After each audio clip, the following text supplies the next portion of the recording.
Good afternoon.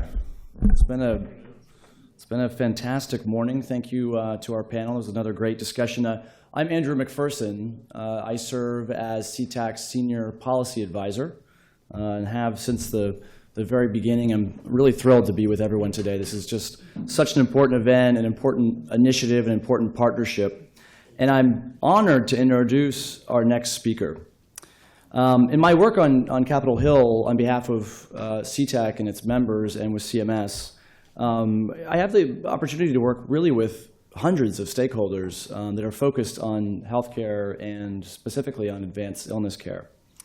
I must say, it's safe to say that no one has done more to improve the healthcare and financial security of seniors than AARP. We at CTAC are very pleased and thankful to be co-collaborators, to be partners with AARP, really working to improve the lives of millions of Americans facing serious illness. As we've heard throughout the morning, CTAC and our partner organizations really focus on putting the person at the center of the care model. And there's no greater advocate for that person, in my opinion, than AARP.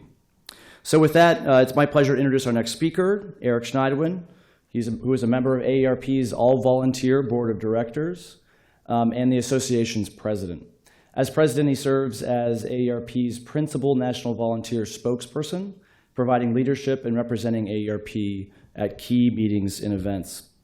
Eric's extensive service in state government includes chairing the Michigan Public Service Commission, serving as Deputy Director of Policy and Consumer Protection for the Michigan Insurance Bureau, and as attorney for the Michigan Housing Authority.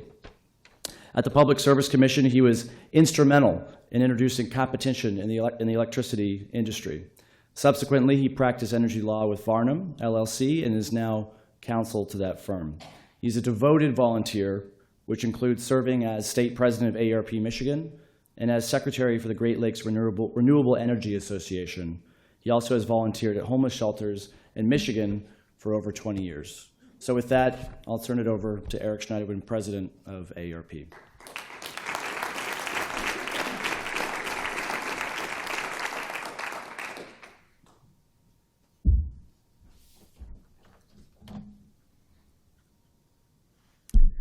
Well, good morning.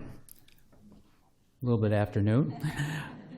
It's an honor to join you today, and as the introduction says, I am the new president of AARP for all of a couple weeks, so I'm a real expert. But I am grateful for the opportunity to talk to you about how we can work together to take the best possible care of our loved ones through advanced illness. Many thanks to Harvard's Petrie Flom Center and to the Coalition to Transform Advanced Care, one of AARP's really long-standing partners. You are doing wonderful work to break down barriers to the adoption of improved models of care for those with advanced illness. It is through collaborations such as yours that we are able to make progress transforming advanced care, which is so important for families all over the country.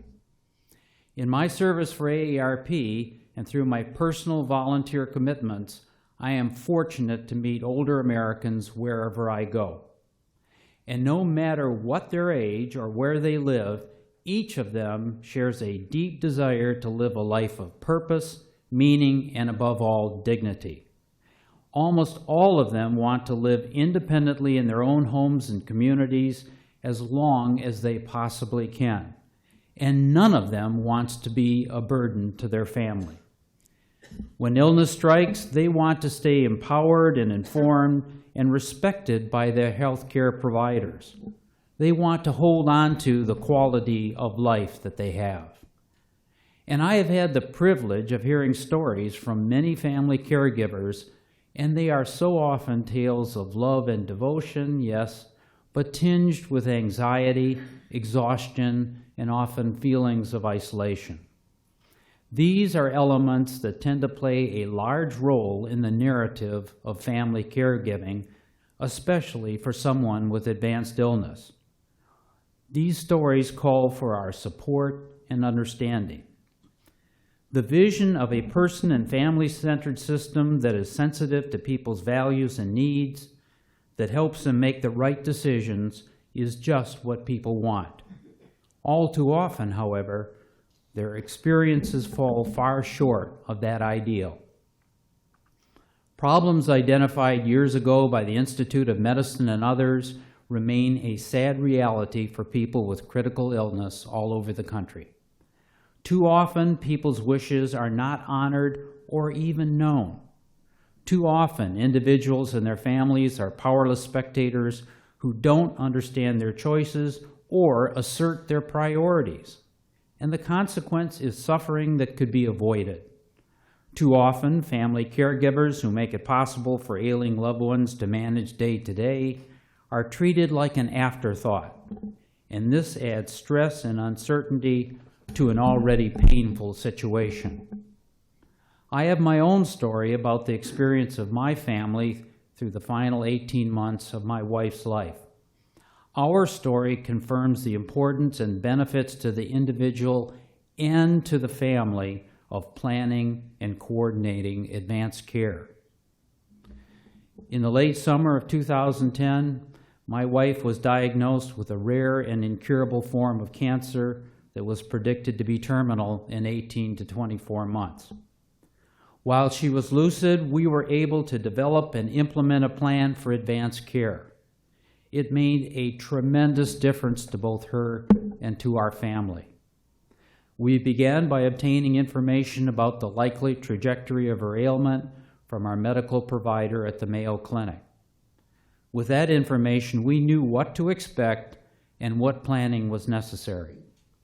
We discussed a range of treatment options with the diagnosing clinic and with an oncologist referred to us by the diagnosing clinic. In conversations with the oncologist, we defined and articulated my wife's goals for her end-of-life care, and she elected palliative care for pain management and a high quality of life. She had the desire to remain in her home as long as possible. She was in charge and could have chosen other options, including extension of life at the expense of quality of life.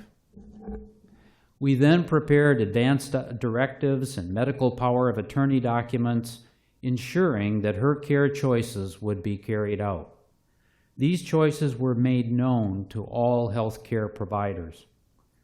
Our oncologist acted as a coordinator, and through her we obtained referrals to hospice care providers who would provide end-of-life services in our home and at a hospice facility as necessary. The hospice provider gave my son and me the necessary advice, assistance, and support to care for my wife in our home as she had requested. My wife remained in her home, cared for by her family for the last 36 hours. She was pain-free and lucid until a few days before the end. The members of her immediate and large extended family united to give her the support that she needed through visits, calls, and mail. Her sense of peace and comfort spared her extended family the emotional turmoil that often accompanies the end of life. Rather than despairing, we were lifted by her courage. During this time, she urged each of us to embark on a path that would give meaning to our lives after her passing. My oldest son married the love of his life and gave me a beautiful granddaughter 1 year ago. My youngest son completed graduate school and worked on a microloan project in Tanzania. I'm honoring her request to help those who are less fortunate and to tell her story. All of us have carried on with our lives as she would have wished, but unfortunately, not everyone has the experience that my family did. While progress has been made, there is a long way to go. And that's why AARP supports the Bipartisan Care Planning Act, Senate Bill 1549, that is currently in the U.S. Senate. This bill would provide voluntary planning services, information, communication, and conversations to help ensure that people can make informed, individual choices about their advanced care. It would also help ensure that their care aligns with their goals, values, and preferences. The bill recognizes the role of and provides support for family caregivers. And the legislation tests important coordination services for certain individuals and requires the development of important quality measures. The Care Planning Act could help more individuals have the experience that my wife did, where her care aligned with her goals and preferences. Knowing her wishes, having a plan, having it implemented, and being supported made all the difference to our family. Improving care for advanced illness is ultimately about compassion. It's about honoring the needs and values of individuals and their families. And there are other things that we can do to ensure quality of life throughout the term of advanced illness. At AARP, we usually use the term health security to mean access to good, affordable health care, along with information and services that promote healthier lives. That's the foundation. But I want to toss out a broader definition here. True health security also means you can count on care that puts you first, care that respects your needs and values, that engages you and your family caregivers in meaningful communication that leads to good decisions, care that makes a high priority of pain relief and personal comfort, care that keeps you informed of your choices and answers your questions, care that honors spiritual needs, and care that is delivered in a coordinated, seamless manner. Yet that kind of care remains the exception, and this is no small problem. In the United States, 10,000 people are turning 65 every day. More and more people are living into their late 80s and beyond. AARP research projects a declining ratio of family caregivers to older individuals who will need care. And by the time the boomers are in their 80s, that shortage could be severe. This makes it vital that we make better use of our paid workforce in healthcare to meet people's needs. One important step is for states to eliminate legal barriers and obstacles that restrict nurses, nurse practitioners, and other health professionals from providing the care that they are qualified to give. To help individuals with grave illness, we also should make a higher priority of managing pain and ensuring comfort. Palliative care of high quality should be more easily accessible to those who need it and want it. This effort should include treatment of emotional distress and the elimination of all barriers to treatment of pain and suffering. Too often, palliative care is overlooked as healthcare providers opt instead for new technologies that may make individuals less comfortable, even when these treatments offer little chance of cure or even extending life. All barriers to the use of hospice benefits through Medicare and Medicaid should be eliminated, including limitations on life expectancy. Hospice is an essential choice for many individuals, but we also want to ensure that the standards of the best hospices become more universal. A recent investigation by the Washington Post did find that hospice quality varies widely, as does spending on those receiving care. Further, individuals and family caregivers need more information on quality so they can make the right choices. AARP also seeks continued changes in healthcare reimbursement policies to encourage better coordination of care at all stages of illness. We call on public and private sectors to provide greater support for programs that help people plan for advanced care needs. And this planning should include healthcare directives that are enforceable and also flexible as circumstances change. So in conclusion, there's a lot of work to be done. But despite the challenges, I'm actually hopeful. When we think about what we want for ourselves and our families, The vision of a person and family-centered approach to advance illness care can unite all of us. We can all endorse long-term sustainable change that will better the lives of our loved ones in their most vulnerable moments. Events like this one and people like everyone here in this room and collaborations like yours are raising awareness and paving the way for much needed change.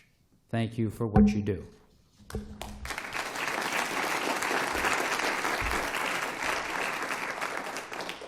Thank you, Eric, and thank you again for AARP's just phenomenal and enduring leadership on this issue and many others.